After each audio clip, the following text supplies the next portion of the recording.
Hello, my dears. This is Resilient Lives doing a well-being check.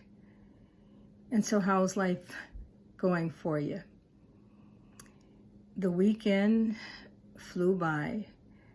It was a full weekend for me. How was your weekend? I did something a little different. Although I usually exercise on an exercise bike, I took a Zoom exercise class, and my body is still speaking to me about that.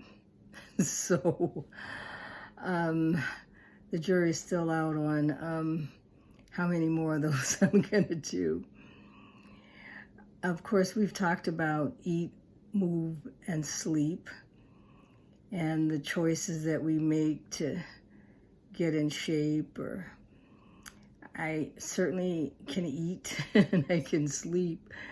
The challenge is the movement. How much is enough and how much isn't. But at least I did it. And that's a good thing, because we must continue to do all that we can to thrive. I was saddened over the weekend with the death of Congressman John Lewis.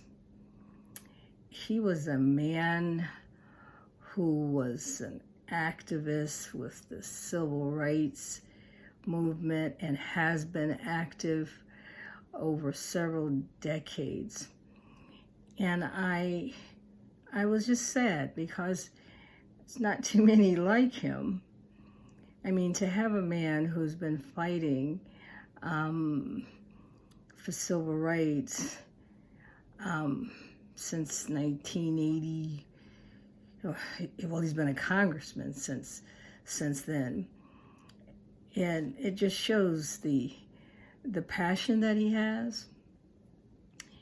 I mean, as I was listening to him being interviewed once, when he did that crossing the Selma bridge, and they were asking him why did he have a backpack. And he said he had actually gone out and got a backpack before that march because he was expected to be arrested. Can you believe that? I mean, this man was dedicated to seeing the civil rights movement advance. And so he went out and he got a backpack because he thought he was going to jail. He had 2 books in it, and an apple and an orange and a toothbrush and toothpaste. I thought, wow. I'm sure he was arrested. He was also beaten, but it just showed the passion that he had for what he was doing. He had a flame burning inside. He wanted to see the civil rights action improve. Now here we're going through this COVID-19 pandemic, and we are involved in this racism pandemic, and this has really just been opened up again with George Floyd's passing and all the other passings. I mean, the women and the men. I mean, it's just been terrible.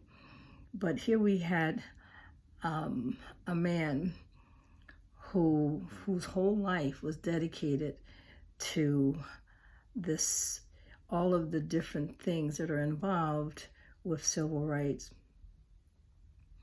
And it just shows what kind of leader he was. You know, sometimes you have leaders who aren't able to sustain the momentum because leading requires energy. But he had that passion. And I would just like to remind you and me that we have passion within us. We have a flame going inside of us. I mean, we talked about continuing to be fully charged. But what I want to mention is to protect the flame, to protect that which is in us. You know, we all have some good in us. We have, and that good is the flame that keeps us going. And so we are keepers of the flame. Remember that. The good that we have inside of us is that which is going to spur us on. And that's a flame that's burning, and we are appointed to be keepers of the flame.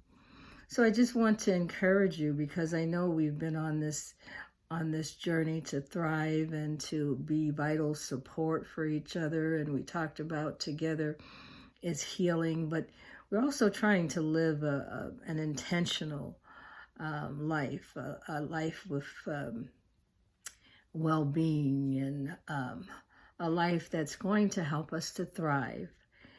But we don't want to lose all the good and that we have within ourselves. We want to ensure ourselves that we keep that flame burning, that flame that's doing the good work, that's keeping us charged, that's helping us to be energized and interact with others. But first, we have to be keepers of our flame.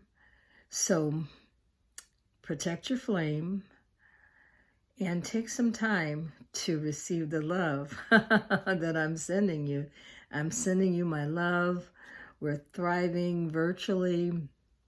We're continuing on this journey.